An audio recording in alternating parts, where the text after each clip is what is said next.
তুলো আঙ্গ আমাকেও তুলো। এই অনেকদিন পর দেশে আসছি, কোনো বন্ধু বান্ধব খুঁজে পাচ্ছি নাকি, সব ফাঁকা ফাঁকা লাগতেছে। এটা হইল আমাকে কেউ বিদেশের এয়ারপোর্টে রিসিভ করতে গেল না, বিদেশ থেকে আসলাম, যায় না।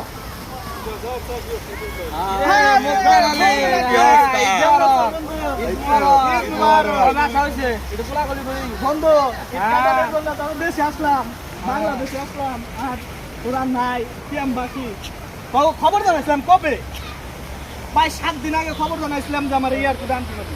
আর বলিস না, বিভিন্ন কাজে ব্যস্ত ছিলাম তো, আর সামনে গরু টরু কিনা লাগে, বন্ধু আবার তোর বাড়ি এলো শপিং মল করে দেওয়া লাগছে, তার নিয়ে নানান কাজ, বিভিন্ন কাজে ব্যস্ততা। তা ঠিক আছে বন্ধু কিন্তু আসুক তো ভালোই না, ভালো আছে, কিন্তু তোরা আমারে আনতে যাস নাই, বড় কষ্ট পাইছি। চলো যাই, সবাই আমরা দেশবাসীর সকলকে ঈদ মুবারক জানাই। সবাইকে ঈদ মুবারক। ঈদ মুবারক, ঈদ মুবারক, ঈদ মুবারক।